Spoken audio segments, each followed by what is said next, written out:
CNN. Welcome back to Larry King Live. He's a Harvard psychiatrist, and though he was once skeptical that beings visited from other planets, he now believes differently. And hundreds of people claimed to have been abducted by aliens have gone to him looking for help. His name is Dr. John Mack. He says after putting these people under hypnosis, he's concluded they are not mentally ill, but are in fact everyday people experiencing some type of UFO phenomena. Dr. Mack has compiled their stories in a new hit book, Abduction. There you see its cover, published by Scribner's. Dr. Mack joins us along with one of his patients, Mary Oscarson, a data management specialist who says aliens have been visiting her entire life. How long have you been a patient, Mary, of Dr. Mack's? I first contacted John in November of 1992. Why did you think you needed psychiatric help? I didn't think I needed psychiatric help. I needed someone who really believed that this was happening. I needed someone who was doing active research on the subject matter. I've been having experiences for most of my life, and I had no doubt what was going on. It was simply hard to find someone to talk to about it that had an open mind. Before we hear your story, what turned you? I first... Did you have a closed mind? When I first heard about Bud Hopkins, this painter in New York who took seriously the stories of people who reported being brought up into spacecraft by alien beings, I thought there must be something wrong with this man and that he must be describing some new form of mental illness. But then when I went to visit him and heard the stories that he was telling me, began to see the people myself, and now have worked with approximately 90 people who have had these experiences, what is extraordinary about it is the consistency of the stories amongst people who are of sound mind, who come forth very reluctantly, as Mary has, who doubt their own stories, who describe what they've gone through with great emotion. All right, are you saying then, doctor, that it happened to them, or that they firmly believe it happened to them? Again, the whole thing has made me re-examine all of these notions of happen, didn't happen. For them, it is completely real, and it is not the product of mental illness. Now, whether it happened altogether in this reality, I don't know. But it shows up in their world. They're seen to be missing by witnesses at the time, so something is occurring that is entering our world. It's been happening to you a long time. Can you give us a typical happening? What happens to you? Well, it's never a typical happening. When was the last one? The last one was April 11th. This year? That's correct. What happened? Well, I had a visit from several beings, and there were also several humans present at the time. Now, these beings came through the door? Very often, no, they don't come through the door. Very often, with my experiences, they literally materialize in front of my eyes. You don't see spaceships? I have been inside of ships. I never get to see them from the outside. I'm always on the inside. How do you get in? Usually, I am transported through a window. And why do they keep coming to you? Do they converse with you? Do they communicate to you? I think there's more communication now than there used to be. What are they telling you? Well, they're telling me a lot of things. One of the things they've told me consistently is that they care, that they're not here treating us as guinea pigs or human experiments, that there is some level of concern on their part for our well-being. This is said in English by people who look like what? This is said telepathically. Most of the communication that transpires between myself and them is telepathic. Isn't that the first trigger a psychiatrist says, mental illness? I'm hearing things telepathically. The radio is talking to me. People are telling me what to do. I'm hearing voices. You might think so, but in these cases, these people have been examined by myself. They've been tested psychologically. They are of above average intelligence. They are of sound mind. They've been shown as of superior mental functioning by the testers. So there is not indication of any kind of psychiatric condition that can account for this that I've been able to find. Do you, Mary, telepathically respond back to them? Yes, I do. Have you ever asked them the basic, simple question? Why don't you land at the White House? No, I haven't asked them that. My concern is, why do you come here to see me? And what do they tell you? The answer is, because we care. Okay, but I mean, why did you ever ask them why they didn't go see Madame Albright? Or why they didn't go see... I wish they'd go see everyone. I wish they'd go see everyone. Why don't they come here now, do you think? I wish they'd go see everyone, because then more people would have the opportunity to experience what people like myself are. Why do you think they don't materialize here? I think that perhaps the society is not ready for this. But you are, and they're not? not? I'm reluctantly ready for it. This has been happening most of my life, and there's no way to get away from it. So for people like me, we're sort of forced to deal with it. And Mary's story is like a lot of other stories. It's a very characteristic story. That the beings appear. Yeah. In fact, when one abductee hears the story of another abductee, they react with shock because they don't want to believe it's true. They would rather believe it's a dream or a form of mental illness than that this is something real, because it's so shattering to their notion of reality. And that's happened over and over again among the people I've been working with. Do you travel on the ship? Yes, I have. Too? We're in the ship. We don't go anywhere else that I know of. Usually, when I'm inside of a ship, I have medical procedures performed on me, and I have the surgical scars to prove it afterwards. Can you show us any? They're not in a place where I'm willing to show you. Do they attempt sexuality with you? No, all of the procedures that I have had done that involve the reproductive organs have been medical procedures. I have been lying on a table, another human has been lying on a table, and eggs have been extracted from my ovaries. That's happened repeatedly throughout my life. A little scared of this? Yes, I'm petrified. What age did it start? Age 7. They didn't have ovaries then. No, at age 7, I think it was a little less traumatic to deal with. You ever take pictures? Of them? Yeah. No. I have audio tapes, though. You have audio? I make audio tapes in my room. Yes, I do. Okay, I think we're going to show something here. And then you tell us what we're going to see if they put it up to the control room. What is this, a drawing? Basically, I've been doing some surrealistic drawings just to help myself come to grips with what's happening to me. And I do different paintings of different beings. I use a lot of very bright colors. I try to make them a little bit more palatable to me, and I paste them all over my bedroom wall.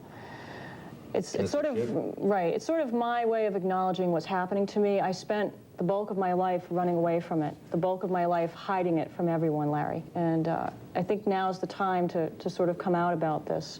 And the artwork is my way of expressing something that's been really buried deeply for a long time. What's that on the side? The symbols, I have no idea what they are. They drew them? No. Or you drew them, but you don't know why you drew them? I don't know why I've drawn them, no. But I think they're very important. What does it all mean, Dr. Mack? Well, one of the reasons, I don't know what it means. It's some kind of invitation to us to accept another reality. That's one of the things that's going on. What this breeding, what this taking of eggs, taking of sperm from the men, what this creation of these hybrid beings is about, what the aliens will tell us is that it has something to do with evolution, that we're moving to another level of creation. You are a psychiatrist. You're therefore an MD. Have you examined Mary? Have I done a physical examination on Mary? No, I haven't, but I've seen... God, when you want to do it? No, I have looked in the case of many abductees who have marks on their body, or scoop marks, or in the case of one man who had a number of these lesions in a symmetrical arrangement. And the critics will often say, well, they're self-inflicted. This man happens to be a quadriplegic, and he can't do it. Have you seen implants? I've been analyzing the implant that came from the nose of one of the people I've been working with. I thought at one time the implants would give us that smoking gun of proof that our Western mind likes to have so much. But what I find is that the implant, and others have found this too, are not made of some strange, bizarre metals that's going to give us that proof that this is extraterrestrial. Can your OBGYN help? Has my doctor helped? Can he say publicly, well, there are some things that Mary has, nobody has? I think that he's always been very confused about some of the things that have gone on with me, and for a long time I didn't tell him what was happening. I've had about 6 ovarian cysts, all of which have come after encounters with these beings. We're going to be joined by the aforementioned Bud Hopkins and a psychologist, Dr. Baker from Lexington, a critic of this. This is Larry King Live. Don't go away.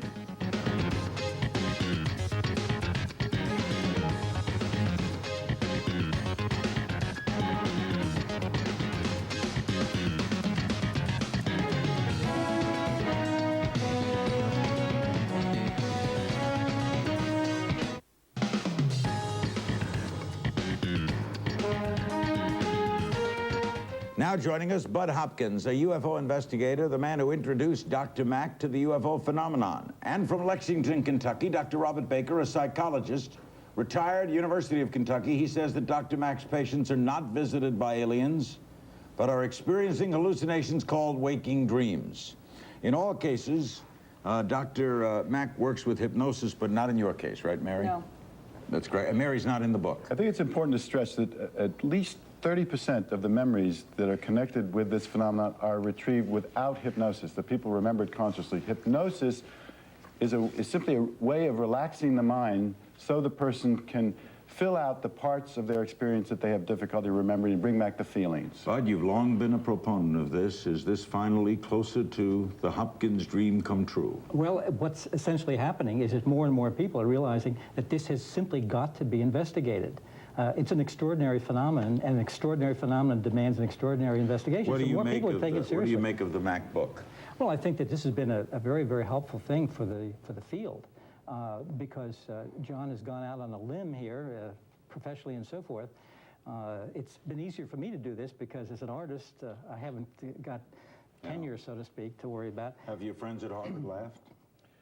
They're a little too nervous to laugh. They wonder why I'm doing this, why I'm taking such risks. They wish I wouldn't do it. The acting chair of my department says, I wish John wouldn't do this work. But you're not in danger here of... I don't know yet about that, for sure. Okay, Dr. Baker, what do you make of all this? Well, extraordinary claims demand extraordinary proof, and so far we have the claims, but we don't have the proof. The proof, of course, there is no material evidence to back up these claims, despite the fact that people claim that the implants are there and that there's circles on the ground and that people see UFOs and so on. We have absolutely no photographs of aliens whatsoever. All we have are drawings and so on. That has been said. There's never been a viable piece of evidence. You can't show us. Yeah, he's gone through hypnosis. Show us. Well, a picture. What you're saying you is, should have a camera handy by the bed every second. We have photographs of UFOs that have gone through all kinds of analysis and which have been accepted by photo experts, optical physicists, as real objects of some size. So we've got the photographs there. We have the radar reports. We have the ground traces. I mean, what do you have make everything except... Why do they visit Mary and not President Clinton? They're obviously visiting many, many, many people. Yeah, but why not anybody of... Right. Why not... Well, I can assure you, Larry... Hold on 1 second, Dr. Baker. I have a NASA scientist who was an abductee who came to me for me to work with. But why do you think they don't abduct Dan Rather? Well, who knows whether they have or haven't. Well, Is Dan Rather going to come... bad example. Okay, forgive me. Is Dan Rather going to come forward and talk about it? You see, the basic point here is that the higher up the person is in the socioeconomic scale, the less likely that person is going to be willing to talk about his or her experiences. Oh, I don't agree with you. Oh, think yeah, so? absolutely. Dr. Baker, what do you think this is? Well, to You be think, what do you call perfectly it? frank, You have a name this for it. is not a new phenomenon in any way. The story of alien abductions and abductions by other creatures and so on is as old as man. During the Middle Ages, people were waking up in the middle of night and having demons sitting on their chest. During the later years, of course, we were having abductions by fairies and elves and leprechauns and You so call on. it what, waking dreams? Yes. In fact, what it is, technically, is known as sleep paralysis. It's a form of sleep disorder called sleep paralysis with hypnagogic and hypnopompic hallucination. Back in 1980, a psychiatrist by the name of Otto Billig investigated the claims of 3 women living in southern Kentucky who claimed that they were abducted by aliens. And then, after Billig investigated the case and talked to the women and so on, he discovered that what they had happened to them, to one of the women, was she had undergone what was known as a hypnagogic hallucination. She had been very, very tired, had a long day, and as they were driving home, she fell asleep. The woman driving the car also fell asleep. And as she was falling asleep, she saw this powerful light rushing towards her, saw the light in the sky. They thought it was a UFO. After they got home, an hour and a half later, they couldn't figure out what had happened. When she reported the story... I'm running close on time. I'm going to have to cut you a second, Dr. Baker, and we'll pick right up. We'll be right back with more. We should devote more time to this. Don't go away.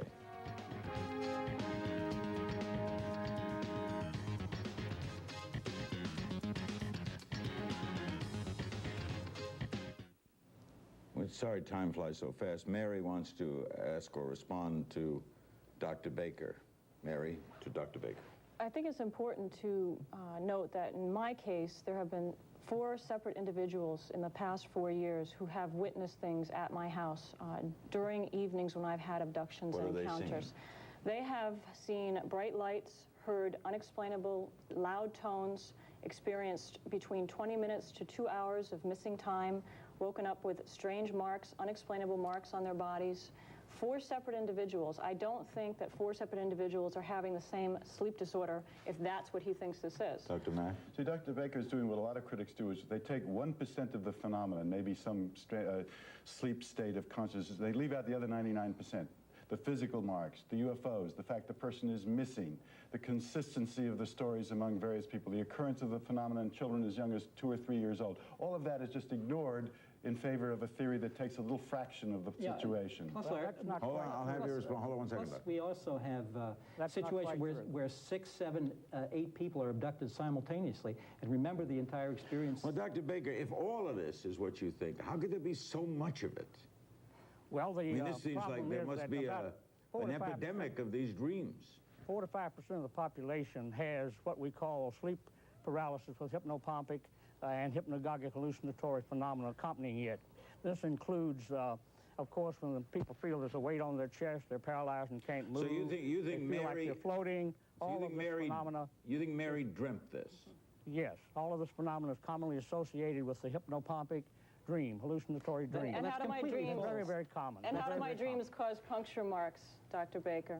common. I think you're doing that with your nails and toenails and fingernails. And does he I don't think, think does he so. think the quadriplegic put the same lesions on his body? Well, all these extraordinary claims I will not accept without concrete, positive, scientifically established fact. Where's the data of your work, Dr. Baker? What have you looked into? What cases have you looked into We've been yourself? investigating these claims for many years. I've written 2 books discussing the phenomena. With no Philip data. Glass wrote a book several years ago but called where are the UFOs, case stories, the Dangerous case Games. histories? This is all very carefully cataloged. I want to Larry, mention, you, Larry, Dr. Baker, Larry, have it's a very important thing about, you just mentioned one of these books. The book was largely about me and 7 abductees. He never interviewed a single solitary person that he wrote the book about. Now, you're a journalist. That's not true. That is absolutely true. I can assure you it's true. You mean he never talked to any... He never talked to You me, say that's not Strieber, true. any of the people he talked about. We'll be right back with our remaining moments, and we'll get a call in, too, I promise, right after this.